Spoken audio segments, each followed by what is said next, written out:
Good morning, dear intriguer. Here's a headline for you. Sam Bankman-Fried's brother planned to buy the island nation of Nauru with FTX funds to build an apocalypse bunker.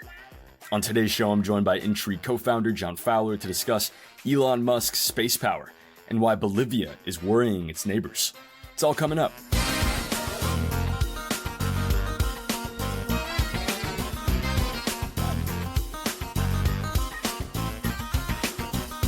Morning, John. How are you? I'm very well, thanks, Ethan. I had the very, very good fortune to spend the weekend up in my favorite state in the Union, Maine. So I'm feeling good. Oh, that's a great state. Here's a little fun fact, John. If you didn't know this, as a Massachusetts guy, I'm compelled to tell you this. Yes. That Maine actually used to be part of Massachusetts. What happened?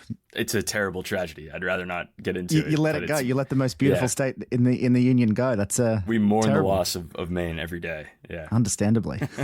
Well, John, I mean, this is I'm glad to hear that you're all the way in the far north of the US, because it's sort of incredible. We don't appreciate enough that we're able to do this podcast together. I mean, the internet is an amazing thing. We live about 1,000 kilometers away from each other usually. I think Maine is probably 800 kilometers away from DC. We have a colleague in Brisbane, Australia that lives 15,000 kilometers away. So our work would be impossible without the internet. And it's hard to imagine what we would do if it ever went down. Yeah, absolutely. I marvel at that every day, even with the annoyances of constantly saying, oh, you're on mute, or can you hear me? It's still, when it comes out in the wash, is an incredible thing.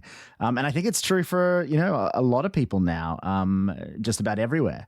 We've talked about undersea cables and potential threats against that infrastructure. And I think the fact that we rely on it so much makes those threats much more real to everybody. You only have to think about how disruptive it would be, for example, if, Taiwan had its undersea cables cut. So I think there's a lot of reasons. I think people are aware of exactly what you said when you led this conversation, and that's why they're making investments in the economic, national security, those kinds of areas. They're investing in making sure the internet stays on all the time. Right, and one of those ventures, Elon Musk's Starlink, is starting to get a lot of attention, and that's what we're talking about today. Yeah, it sure is. I mean, we decided to talk about this because it got a full feature length write-up in the New York Times over the weekend. I mean, we normally cover events, the coups, the protests, the legislation, but I think this story hit both of our curious bones, which is not at all a saying, but you know what I mean. No. Yeah. So this story in the New York Times, it was kind of fascinating. It was just kind of went behind the scenes into Starlink, and for folks who aren't aware what Starlink is, it's a company that's operated by who else? Elon Musk, and it's operated by SpaceX, his kind of aerospace company.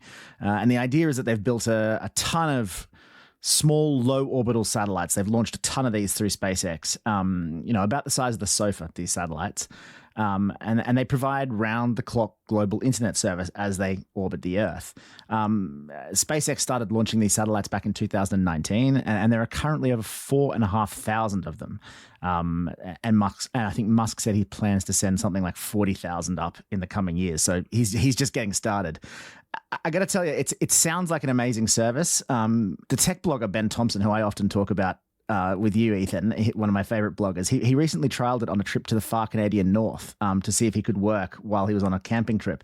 And he said it worked as well as, many cities, wired fiber optic broadband connections would work. So it's really amazing. And you can kind of think some places in the world are, not just holidays, but people live in places that are far too remote to connect to these internet cables, and Starlink could really change the game for them. Okay, so then what's not to like? I mean, this sounds like a complete and John, if I may, unqualified success story, even a miracle. Elon Musk is what I would say back to you. As with all things, it's never as simple as an unqualified success, right? I think he gets a lot of media attention, and he's built incredible things that only he could build, but those things are not without their problems. Let's just say that. And this New York Times article pointed to two kind of big problems. The first being a more technical, scientific, astronomical problem, and that's that having too many satellites in low Earth orbit could obscure the night sky for telescope operators on the ground. and that lots of satellites have a higher risk of collision in the low orbit. I think even one collision, they said, can start a chain reaction of collisions that could make it much more difficult to conduct satellite or spaceship launches in the future. And I think some experts even say that space debris could essentially turn the planet into kind of like a prison from which we can never escape, Ethan.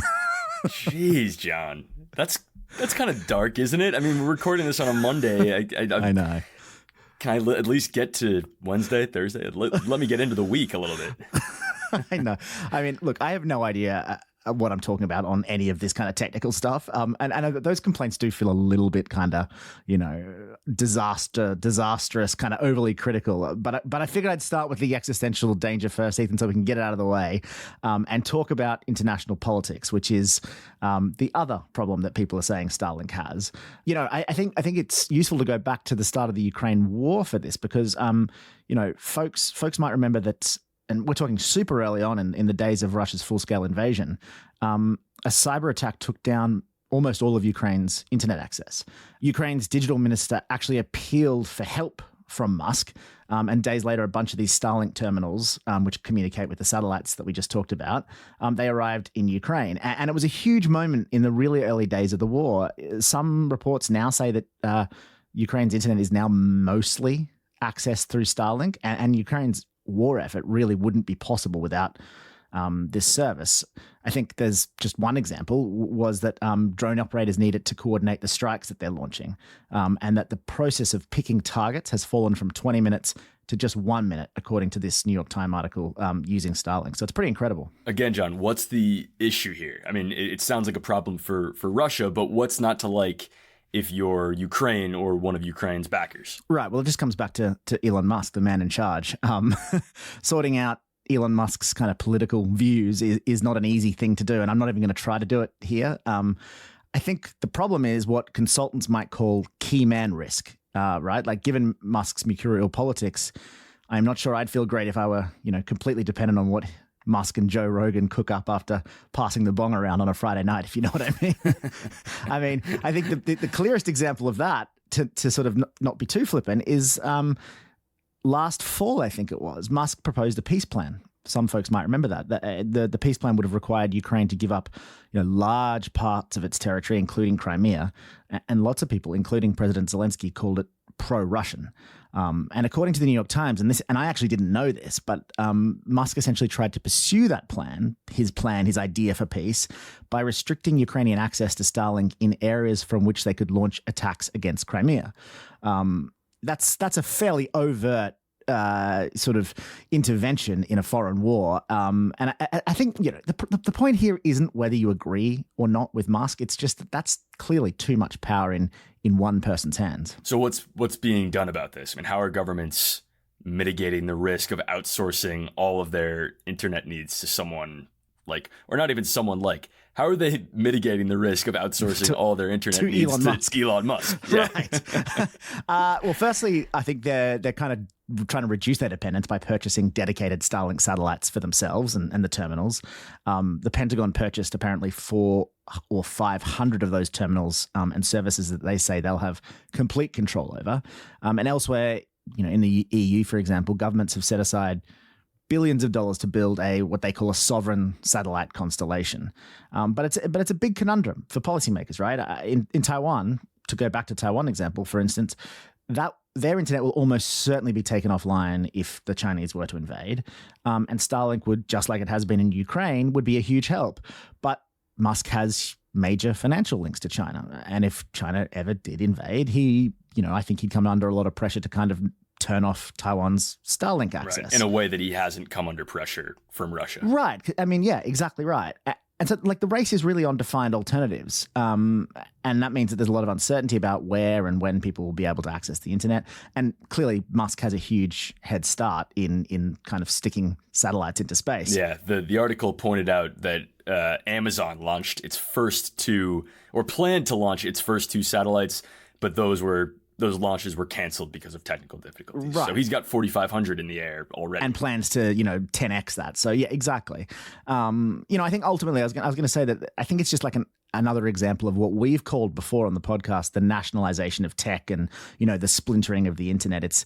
I think governments have woken up to the immense political power that these technologies have in people's lives, and they kind of want to control that power. Or if they don't want to control the power, for nefarious reasons, they want to control it so that people like Musk don't.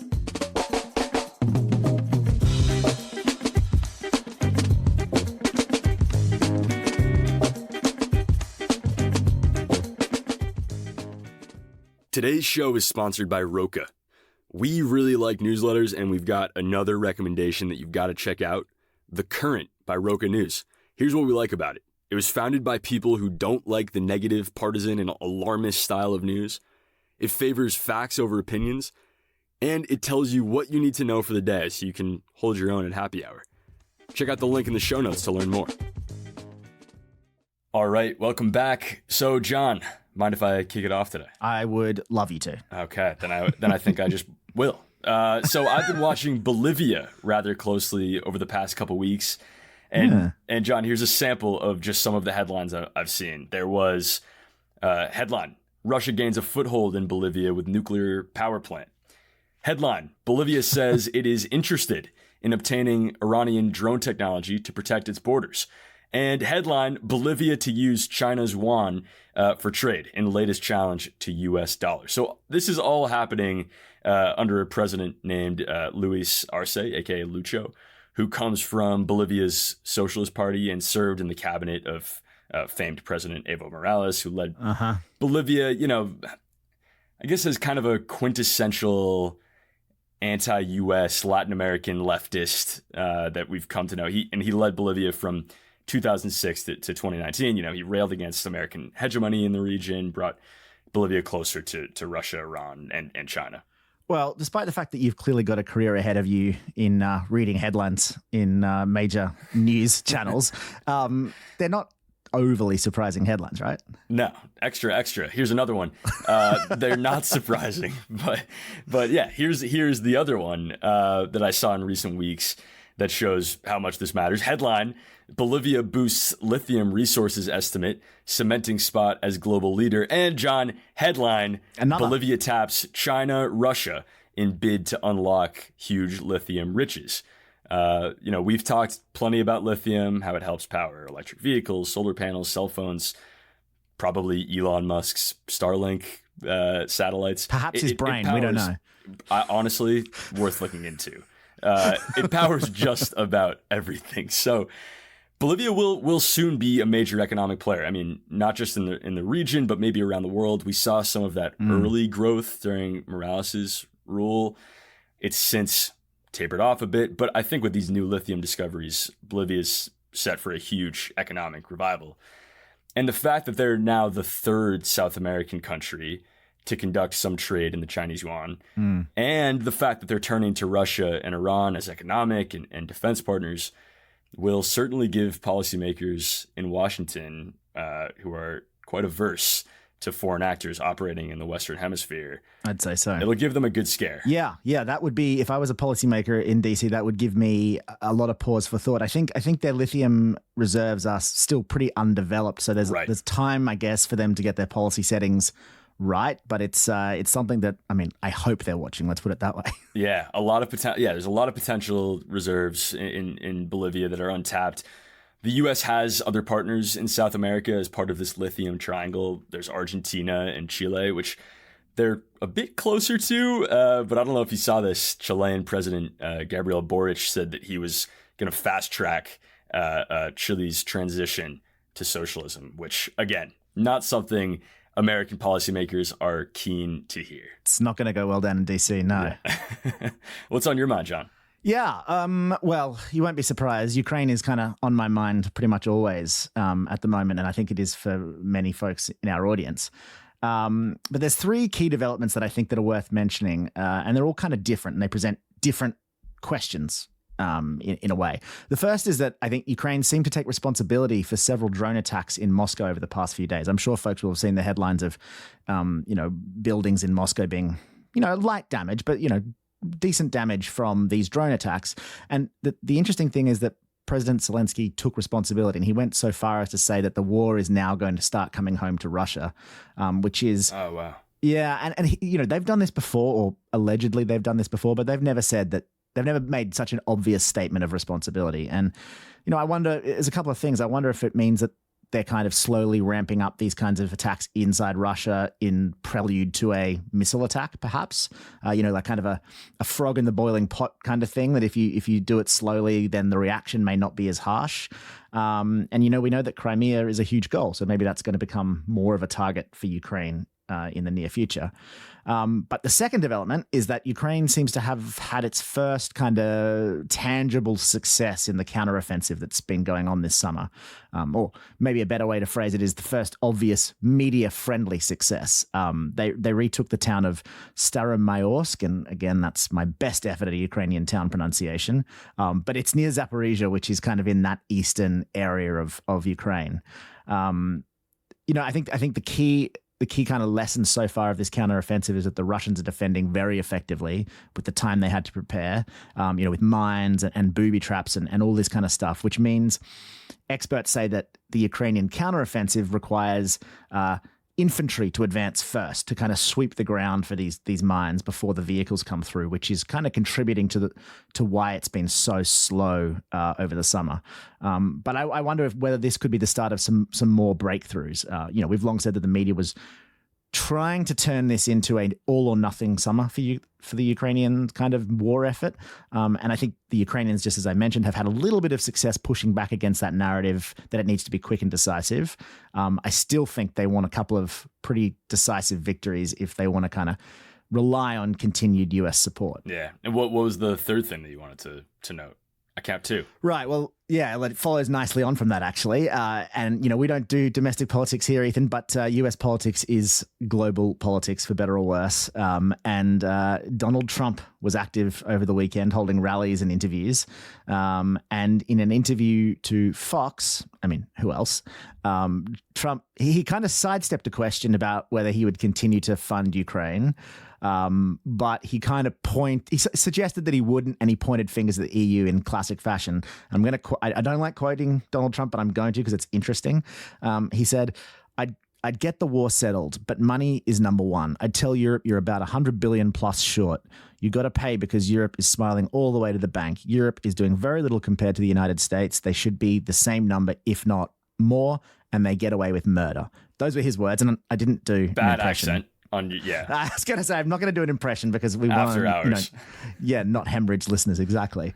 But I think whether you agree or disagree with his point is kind of irrelevant. Same as with Musk. It's not really important what we all think. It's more important that we understand that it's clear that Europe can't rely on US support beyond January 2025. I'm not saying he's going to win. I'm not saying that the US won't support Ukraine, but they shouldn't be relying on it at this point.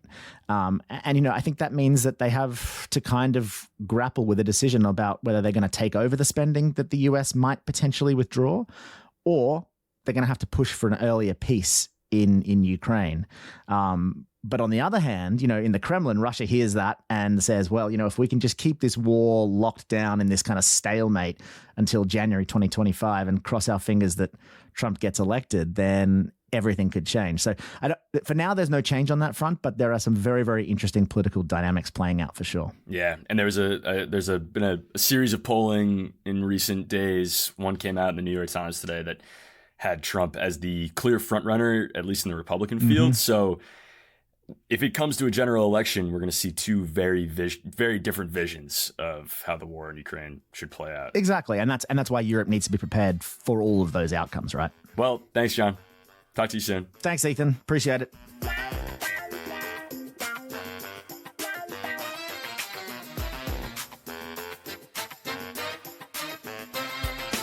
And that's going to do it for me. By the way, pop quiz. Can you name the first ever elected female head of state?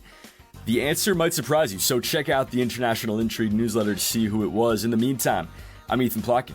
See you on Friday.